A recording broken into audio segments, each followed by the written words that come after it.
those things away. Why do you wanna keep in touch now?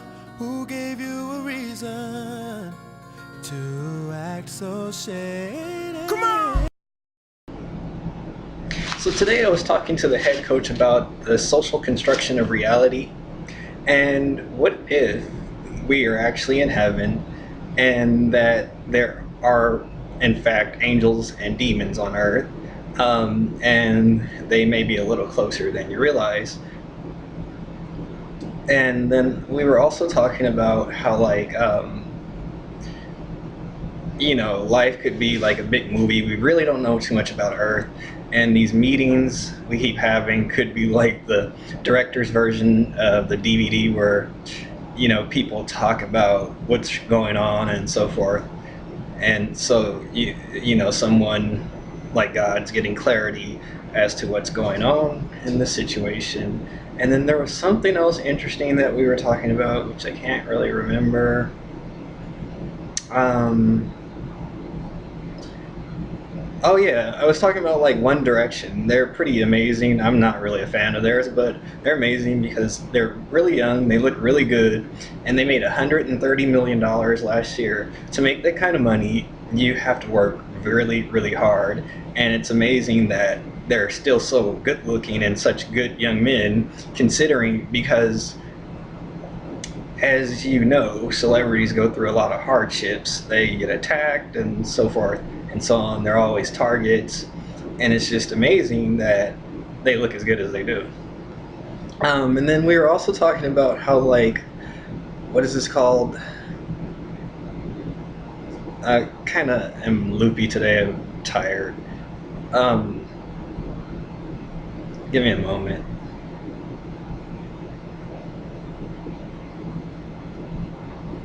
It just really slipped my mind. But yeah, like, what if you can't access some people because you're on the lower end of the pyramid? Like, people think that just because these people are famous and that they're celebrities, that they're desirable and they're good people, and that may not be the case. What if these people are being held back because they're not good enough to get in contact with the people that they desire? That'd be something to consider. Just because people have a lot of money doesn't mean that they're better than anyone. And there was something else we were talking about that I found really, really interesting, and I wanted to share with you, but I can't really remember right now. Give me a moment, let me think about it. Oh, yeah.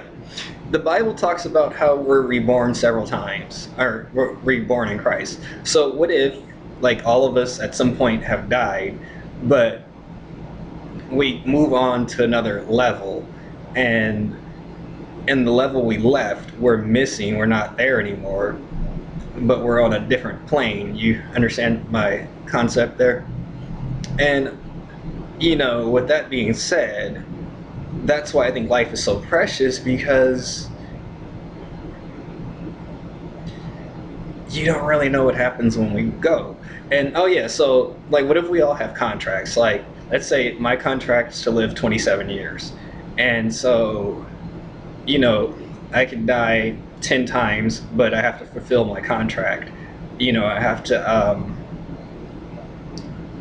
live out my life cycle. So maybe I keep getting moved to different planes because my life cycle is not complete, and that may happen to other people also.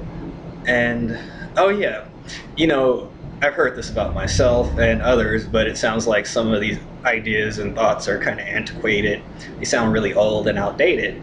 What if some people are living in different time zones, and I'm speaking like years, because time is not linear like once thought, it's circular. So what if, like, some people are currently, even though it's 2015, what if they're currently living in the 1800s? And do you even know for a fact that our leaders are even on the same plane as us? Because I've seen Arnold Schwarzenegger before, uh, over by Starbucks near the courthouse, and it's pretty interesting what happens when you get close to him. His guards kind of swoop in, he has like a bunch of guards, like 12 of them, and they're all in suits. They kind of swoop in and kind of form a circle around you, and so that's kind of nice. But it was really nice to see him. You no matter what, I like to see people I see on TV. And then reporters, there's some really interesting phenomenon I've noticed about them.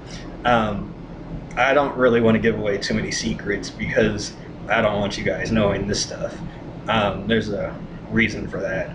It seems like when I share secrets with you or different ways of doing things, you kind of abuse it. Oh, and that's another thing. What's with all the tough love? Why do I attract so much tough love? Why is it people, to get my attention, use and abuse me and never give anything in return? And, that's really interesting.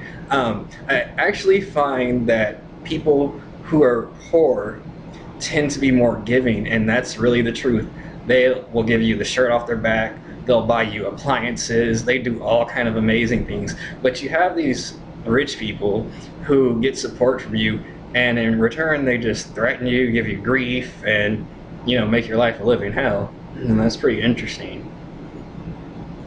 Okay, and I think we've touched upon everything already, but I did want to read something to you on the pyramid.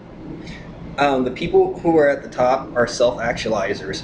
Basically, they know what they want. They're not really interested in food, money, and sex, although those are good things to have as far as resources, and I'm not talking about sex. Sex is for procreation. But, food and shelter and all that, that's good stuff to have. But people who are actually on top realize that life is about more than just money, status, fame, and dating a bunch of people. And then as you go further down, people a little bit lower on the scale, they still have some stuff to work out, like self-esteem issues. So this is why they may not be reaching the top of the pyramid, like the people that are hard to get to, because there's something wrong with them. And I'm not making a judgment, I'm just making a statement. And then there's another level, on the third level. Those people still need to feel loved and like they belong, and so they're not reaching the top of the pyramid because their spiritual enlightenment is not. And then there are some on the fourth level. They have safety and security needs. They don't feel safe anywhere they go. They feel threatened, and a lot of people get threats daily, and they still go out in public and do things. It's just they may be restricted from certain activities because it's hard to watch them when there are a lot of people around, and they don't want you getting hit in the back of the head or getting choked again or pushed or, stabbed or something like that. And so while people who are under a lot of threats are not necessarily timid or scared, they're very protective because they have to be. But there are some others who are just scared. These people with social anxiety, these people with phobias, they're scared of living. And they need to realize there's nothing wrong with them, but apparently they never will. And on the lowest level of the pyramid, which is the fifth level, these people are the ones who are going around cracking these sarcastic jokes, and basically all they do is eat, sleep, defecate, have sex, and laugh at people and make life hard on others. And it seems right now there are a lot of those on Earth, and it's just really fascinating to sit down and look at stuff. Alright, wherever you are, have a great day. And I totally missed Japan today. My bad, we've been out of contact for a while.